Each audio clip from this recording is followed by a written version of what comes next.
All right. Good morning, everybody. Thanks for being here. First and foremost, tonight is one of our favorite events that we put on as a football program throughout the entire year. It's our Hope Kids Halloween. I think it's our players' favorite event. It definitely is our coaches' favorite event. A lot of our coaches and their families will be there as well. Our players dress up, and we host the Hope Kids, who are children who have some medical needs and need some help, mentally, physically, and emotionally. And it's one of the greatest events to watch our players really lead and have fun and just be kids and really have a great Halloween party. So our development team does a really good job putting this thing on, and it's a really special event. So I know our players are really looking forward to that today. So if you get a chance to visit with them, you can ask them a little bit about that, because it really is a special evening as we get into the week of Halloween on Thursday. So I'm sure you got a lot of questions just about last week and the game. Obviously, really excited about getting the victory. Goal was to be 1-0, and the goal was to do it better. And I thought we accomplished that. Played a lot of complementary football, offense, defense, and special teams, and were able to learn a lot from it and move on. So learn the lesson, right? Leave the event, move on. And that's what we did. And live in the truth. Yesterday was about living in the truth. And it wasn't about looking at the score. It wasn't about anything like that. It was about evaluating how we won and how we can even do that better, offensively, defensively, and special teams. So with that, we'll open up for questions. PJ, about a year ago, you spoke candidly about NIL and the need for it. Where do you feel things stand now as far as being able to retain, your best players, standout players? Yeah, it's always a work in progress. It always will be. Always has been. We've had some very generous donors step up big time for us and continue to do and work with Dinkytown athletes and the collective. I mean, it's really special to see what these people are doing for our student athletes. I think everybody sees the importance of it. And I think everybody, people can report what they think is actually there. But when you start to see what people are doing and how they're doing it, and where people are because of it, and the investment into their student athletes and investment into their football programs, that goes a long, long way in building football programs in 2024 and beyond. So I'm really excited about where we are and the progress we continue to make every single day. Dave, you know this, as we talked before. I mean, the job of the head football coach is even more important now in fundraising, not just for facilities and stuff, but for your student athletes, and getting out there and making sure people are really, really aware of what's going on in college football and how people can keep things together and then go get the needs that you need to be able to get. So I think people are really becoming more aware of it, especially our fans, our donors, our boosters, our support staff, our supporters, and I can't thank them enough. And we got to continue to keep doing more. I got to continue to keep working harder and making sure everybody understands that. But I think we have a really good understanding of where we are, and our administration and the people that are involved in our NIL and Dinkytown, I know, are working really, really hard as well. PJ, what do you look to as some of the big offseason benchmarks when it came to evolution of how the offense runs now today? Yeah, good question, Andy. I think it was just, we wanted to be able to move the football without just being able to run the football. I know that sounds really simple and complex, but it's are very simple and non-complex. But to be able to do that, you have to have a lot of trust in your players. You have to have a lot of consistency, and they have to be able to process at a really high level. I talked to you afterwards about how many plays were actually called. I don't know if we've ever had as many plays called, different plays, different concepts since we've been here. But it was simple us, because that's what the players have been working on since January. You watch the evolution of where Max was from North Carolina to now. You watch the evolution of him as a leader from January till now. I mean, it is night and day. And that's all compliment, because it was never bad. It's just different. The processing of information, the ownership of the system, the consistency in the performance from everybody. And I think when everybody knows they're going to get a piece of the pie somehow, some way, the pie tastes better, right? And you're more willing to have more of the pie. And I think that's what this team has done selflessly from January on, but it's way more real now, because you're in the thick of things. You're in the season, and it's testing that. But the throwing to run it was something we wanted to do back in January, because that was something that we attempted last year. You can see a lot of critical situations in games that we didn't finish. We do throw the ball, and we can end the game. We just don't execute it.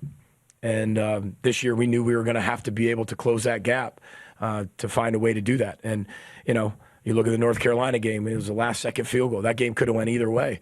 The Michigan game could have went either way. There's also the USC game could have went either way. UCLA game could have went either way. So the people say, well, we could be this. Well, we also could be something else in a different way.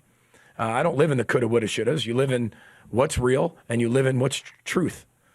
I mean, we are who we are. We're 1-0 in the Maryland season. We've already turned the page to Illinois, who's a really good ranked football team, and we're going to have to play better than we did last week, and our players know that. So if it takes running or throwing it to run it, if it takes running it to run it, throwing it to throw it, whatever it takes, we've got to find a way to be able to execute. But the execution is what's helping us be able to stay ahead of the chains and make it a very balanced offense. Piggybacking off that, Max mentioned post-game about how much he's designing and Coach Harbaugh is designing and working on new concepts for the offense, and sometimes he doesn't even understand them until he fleshes them out a few days later in the week. Just how have you seen him develop as a play coach? Yeah, I think he's being very, very humble when he says he doesn't even understand that. There's not much that he doesn't understand.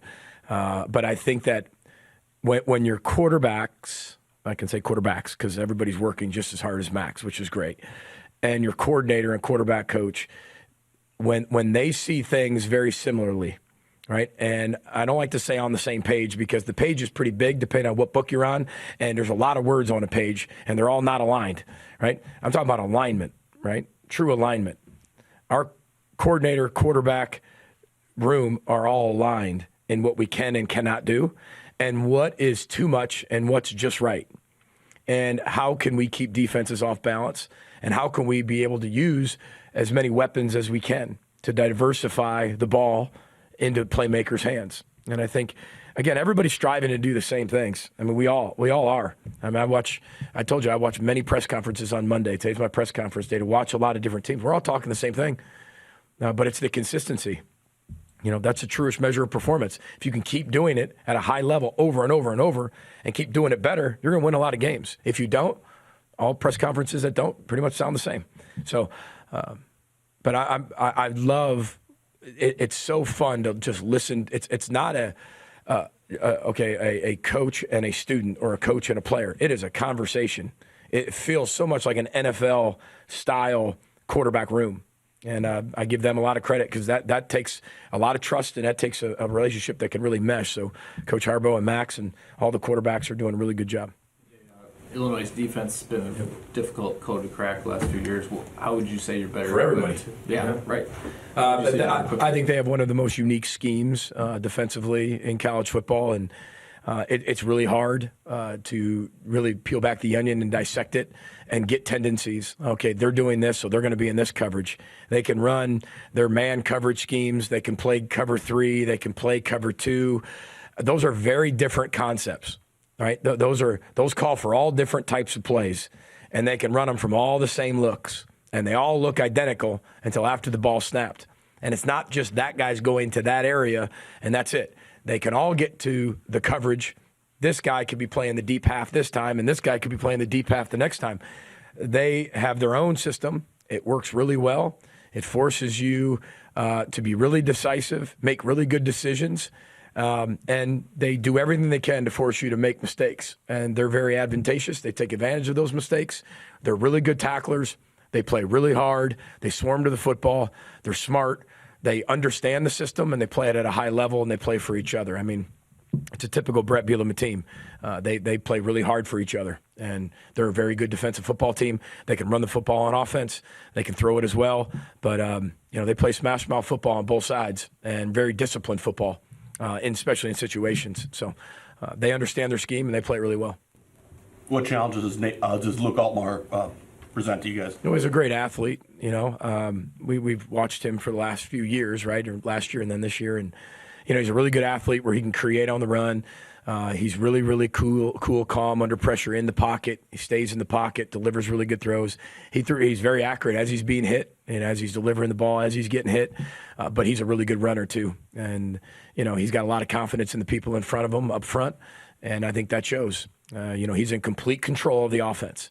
and they do a really good job. He's got a high completion percentage, which means that he's processed it at a high level and going through his progressions and getting the ball to where the ball needs to be and get to the open guy. PJ, how much does it help your offense when you've had those pressure situations like at the end of the second quarter, limited time, you get down the field, you get the field goal, UCLA game, right at the end you get down and get the touchdown. What does that do for your players? Well, you always want to be on the attack. You got to be on the attack, but you also want to be smart. There's times that it's okay to go in and take a knee, and there's times to go attack. That was a perfect time for us to go attack, especially when the ball goes out of bounds with 20-some seconds left. We have a timeout. And all you need is 20-some yards. The wind was at our back.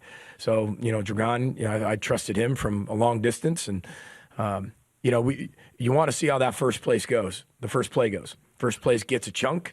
We're moving. And we did. We got moving. And now we're on the 40-some yard line, and we bang a timeout. We don't have any timeouts left, but now we bang the timeout.